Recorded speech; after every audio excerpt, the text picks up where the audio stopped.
জিয়া বাংলাদেশের স্বাধীনতার ঘোষক থেকে গণতন্ত্রের স্থপতি। উপশিরোনাম একজন সৈনিকের যাত্রা, বাগবাড়ির কোমল থেকে জাতির নেতা। আশা করি তোমরা গল্পের শেষ পর্যন্ত থাকবে। ১৯৭১ সালের ২৭শে মার্চ রাত ৮:০৫ চট্টগ্রামের কালুরঘাট বেতার কেন্দ্র থেকে ভেসে আসছে একটি কণ্ঠস্বর। আমি মেজর জিয়া বাংলাদেশের স্বাধীনতা ঘোষণা করছি। সেই কণ্ঠস্বরে জেগে ওঠে লাখো বাঙালির মনে স্বাধীনতার স্বপ্ন। কিন্তু এই নামটির পেছনে লুকিয়ে আছে এক অসাধারণ জীবনগাথা। বগুড়ার এক সাধারণ পরিবারের কমল নামের ছেলেটি কিভাবে হয়ে উঠলেন জাতির নেতা। আজকের এই যাত্রায় আমরা জানব শহীদ প্রেসিডেন্ট জিয়াউর রহমানের অজানা কাহিনী, তার শৈশব, সংগ্রাম, স্বপ্ন এবং বাংলাদেশের জন্য তার অবদান। ১৯৩৬ সালের ১৯শে জানুয়ারি ব্রিটিশ ভারতের বেঙ্গল প্রেসিডেন্সি বগুড়া জেলার গাবতলী উপজেলার নসিপুর ইউনিয়নের বাগবাড়ি গ্রামে মণ্ডল পরিবারের বাড়িতে এক শিশুর জন্ম হয়। পিতা মনসুর রহমান কলকাতায় একটি সরকারি বিভাগের রসায়নবিদ, মাতা জাহানারা খাতুন, যাকে সবাই আদর করে রানী বলে ডাকত। ৫ ভাইয়ের মধ্যে দ্বিতীয় এই সন্তানের নাম রাখা হয় কমল। এই নামটি আজও অনেকেই জানেন না। বাংলাদেশের ইতিহাসে যার নাম খোদাই হয়ে আছে জিয়াউর রহমান নামে, সেই কমলের শৈশব কেটেছিল দুই জায়গায়, বগুড়ার গ্রামের মাটিতে আর কলকাতার শহরের রাস্তায়। বাগবাড়ি প্রাথমিক বিদ্যালয়। ছোট্ট কমলের পড়াশোনার প্রথম পাঠ শুরু এখানে। গ্রামের মাঠে খেলা, বর্ষাকালে পুকুরে সাঁতার, আর বাড়ির সবার আদরের কেন্দ্রবিন্দু ছিল এই শিশু। কিন্তু পড়াশোনায় অসম্ভব মনোযোগী ছিলেন কমল। মাত্র ২ বছর বাগবাড়িতে পড়ার পর পিতার কর্মস্থল কলকাতায় চলে যান। সেখানে ভর্তি হন হেয়ার স্কুলে, সেই স্কুল যেখানে পড়েছেন বাংলার অনেক বিখ্যাত ব্যক্তিত্ব। কলকাতার জীবন কমলকে দিয়েছিল শহুরে জীবনের অভিজ্ঞতা, আর বগুড়ার গ্রাম দিয়েছিল শেকড়ের শক্তি। দুটো মিলেই গড়ে উঠছিল এক অনন্য ব্যক্তিত্ব। ১৯৪৭ সাল ভারত ভাগ হলো। যে দেশভাগ বদলে দিল লাখো মানুষের জীবন, বদলে দিল ছোট্ট কমলের জীবনও। পিতা মনসুর রহমান চাকরির সূত্রে চলে গেলেন করাচিতে। ১১ বছরের কমল ছেড়ে এলেন কলকাতার হেয়ার স্কুল।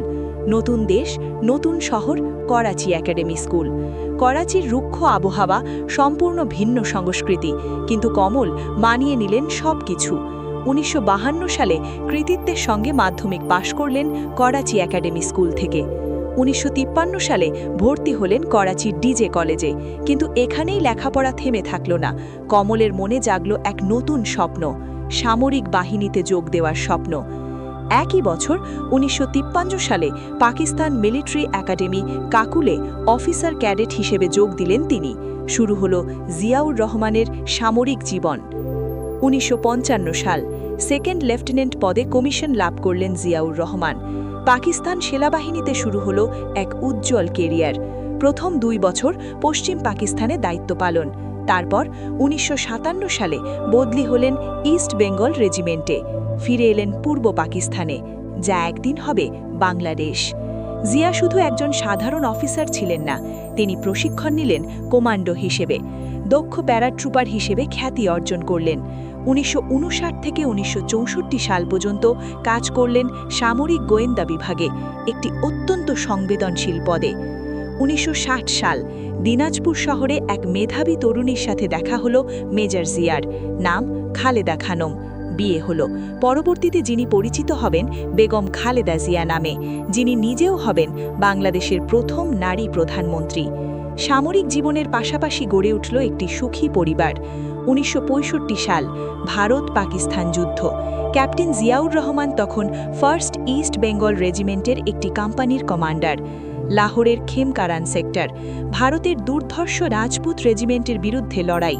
জিয়াউর রহমান দেখালেন অসাধারণ রণকৌশল আর সাহসিকতা।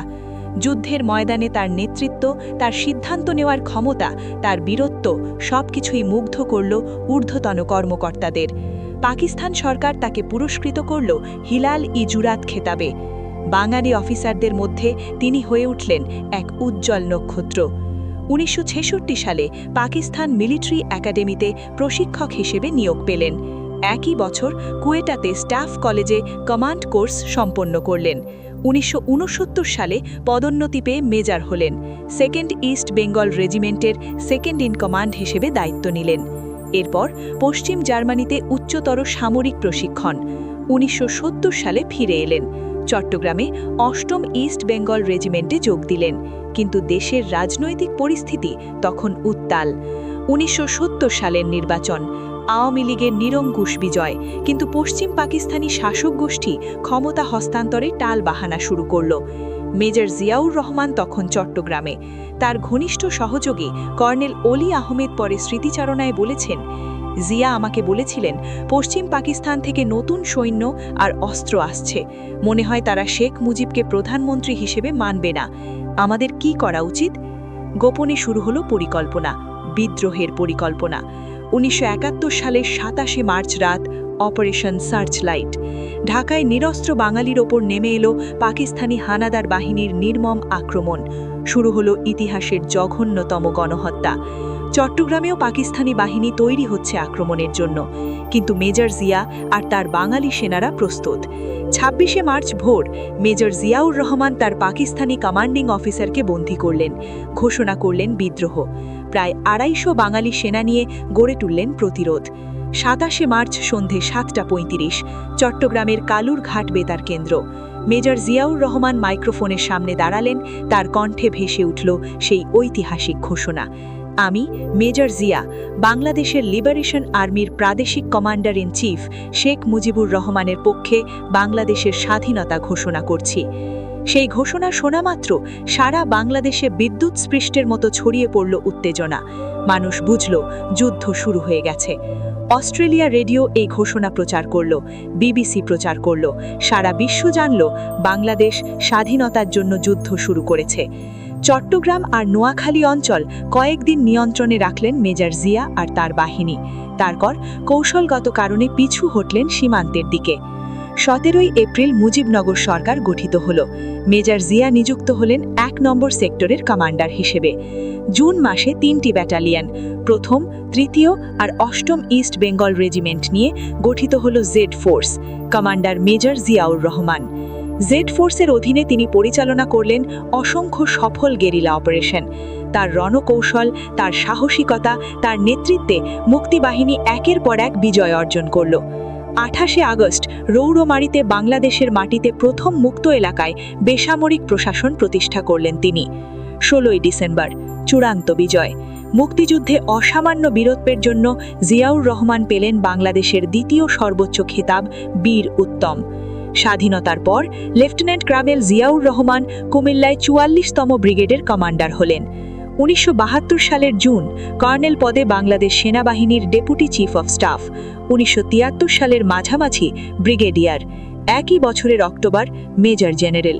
দ্রুত পদোন্নতি, কিন্তু তা ছিল সম্পূর্ণ যোগ্যতা ভিত্তিক। দৃশ্য 12, রাজনৈতিক উত্থাল পরিস্থিতি। 32 থেকে 35 মিনিট। ভয়েস ওভার গম্ভীর, নাটকীয়। 1975 সাল বাংলাদেশের ইতিহাসের সবচেয়ে কালো অধ্যায়।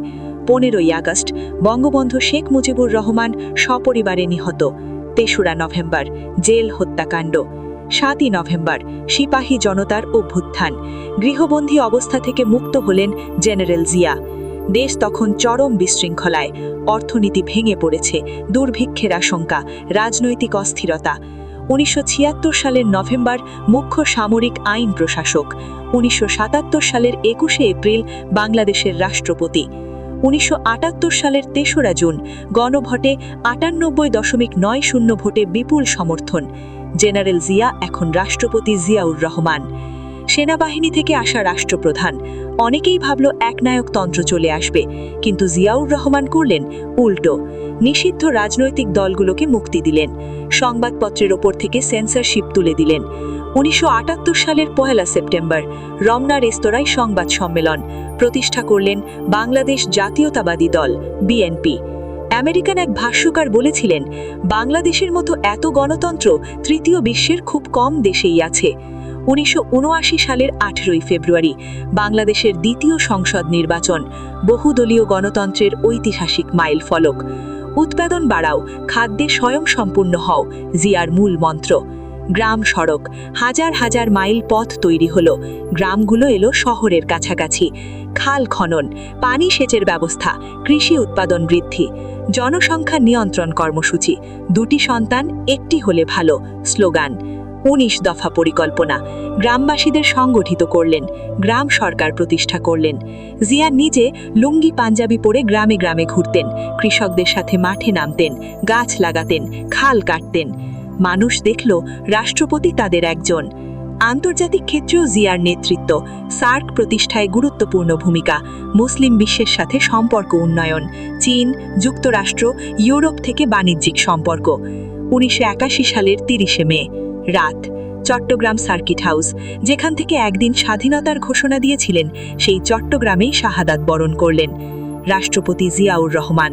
বাংলাদেশ হারালো এক বীর সন্তানকে, হারালো এক দূরদৃষ্টি নেতাকে। জিয়াউর রহমান চলে গেলেন, কিন্তু রয়ে গেল তার স্বপ্ন, রয়ে গেল তার কর্ম, বহুদলীয় গণতন্ত্র, যা আজও বাংলাদেশের ভিত্তি। Thanks for watching.